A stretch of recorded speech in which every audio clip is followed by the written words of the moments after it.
Hey everyone, welcome back to the channel. It's Adam, and today we are diving right into Kamen Rider Gavv with a recap of episode 13.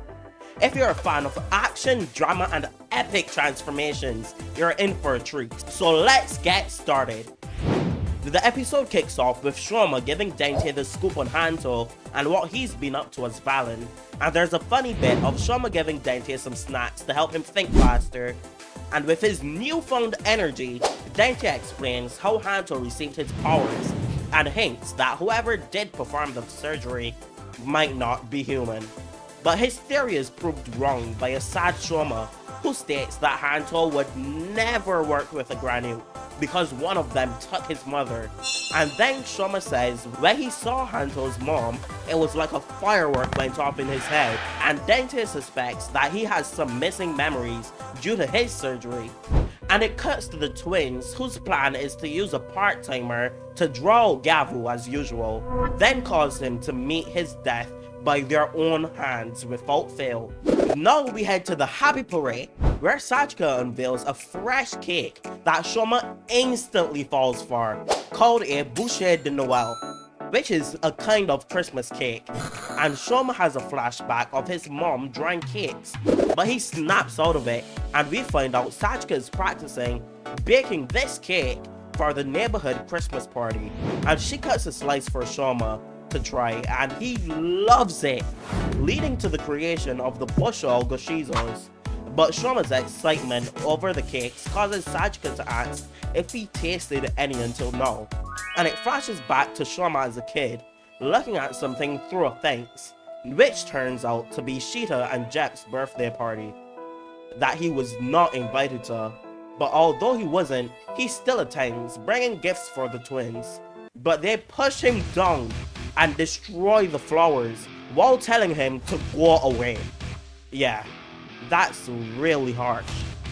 In the past couple of episodes, I was really rooting for the twins. I was even sad when Lango kicked them out and planned to separate them into marriages.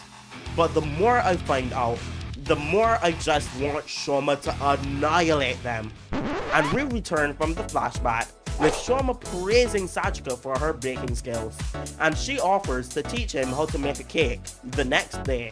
And when she gives Shoma a list of cakes to choose from, he picks one that resonates with him because it resembles a drawing that he made when he was younger. And if you didn't know, this is the cake that's going to be used to create the CaKing Gochizo. But shh, we're not there yet. And now we head over to Stomach Inc.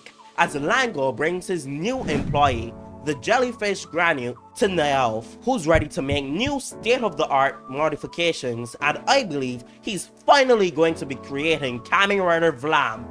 But as Lango leaves, he's approached by Glotta, who lets him know the twins ran away from home, and Lango calls them stubborn brats for running to the human world. Glotta asks if they're not dragging them back, but Lango says to let them vent, because it's the red Gavu they're after anyways, and as they run well, he'll proceed with his plans behind the scenes. Then we cut to Hanto, who has a good amount of intel now, but he's struggling over if to warn the public or not, because it'll make it harder to find the Granutes. And he eavesdrops on people talking about the Kamen Riders, and he thinks the word's spreading so quickly there's no need to publish his article. And instead, he looks into a missing persons case, with the last person to see the guy being a musician who's a busker in a low traffic area, and he calls Shoma, who's in the supermarket with Sachika, and lets him know he suspects it's Granute, but he'll call if anything comes up during his investigations. I just love seeing these two work together. And after ending the call, Shoma sends a couple of Gochizos to look for the busker. R.I.P. Popping Gummy. And now, CaKing 101 with Sachika and Shoma. They struggle at times due to Shoma's powers being too much, and Shoma just being an innocent weirdo altogether. And the last thing I'm gonna say on this scene is that for a superhero, Shoma is incredibly clumsy. And I'll leave it at that. Shoma decides to give it his all because the cake is representing his relationship with Sachika. And after Sachika's alarm goes off, she leaves Shoma in charge of finishing up the cake, which personally I wouldn't have done that, especially after watching everything he did during the first steps. Now we leap over to the Busker, who's freaking out because of how low quality its pressed are, cause he's been getting hassled for premium orders since Lango took over, and we see the missing person has been pressed, with it transitioning to Hanto, who's looking all over the city for the Busker and missing person. But although the civilians haven't seen the missing person, they've seen the Busker. And we catch back up with Shoma and the Gochizos finishing up the caking cake. And I'll admit, the cake looks delicious. I had my doubts, but great job, Shoma.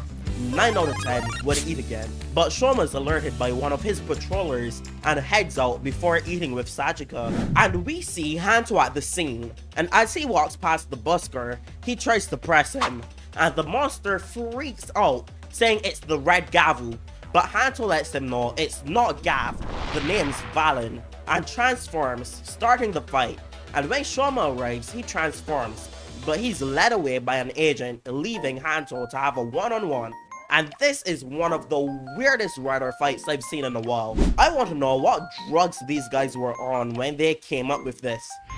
Anyways, Valen uses some aimbot to rescue the presses, which causes the Granute to throw a tantrum, prompting Valen to ask how long he's been kidnapping humans, with the Granute replying 20 years? Wait, isn't that when Hanto's mom died? I must be right, because Hanto made the same connection, and when he attempted to ask the Granute, he escaped. Now we catch back up with Shoma, who uses his brand new Gochizo to become Gavv Bushel, and this cool form makes light work of the agent. But after this battle, he's attacked by Shita and Jeebh, who shows their true forms, and I think they're absolutely stunning. And the fight begins when they rip off the Popping Gummy's armor, causing Gavv to use Zaku Zaku chips, and Shoma asks what did he do to make them hate him so much.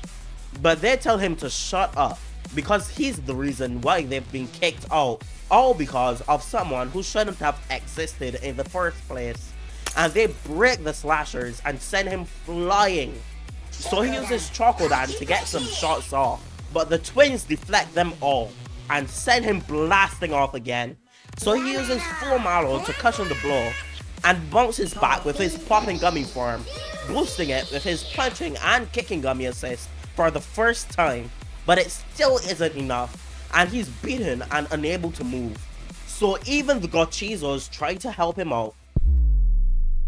Sachika returns home and is excited to see the finished cake, but she's worried when she can't find Shoma, who's still fighting and musters up the strength to use his Bushel form, because he has to make it back home. And Valen shows up as Gavv and the twins use their finishers, but Gavv's isn't strong enough to resist both of them, so he uses Gorukan to brace the attack, but the plan fails and Shoma detransforms, free falling off a mountain. Okay, I'm not crying, you are. Let me know what your thoughts are on this episode, and what are your thoughts on Gavv's caking form that's coming next week. Also, if you've enjoyed this so far, that means you also enjoyed my reaction to this episode called Has Kamen Rider Gavv already peaked? And the answer is no, not even close. Take care, and I'm out.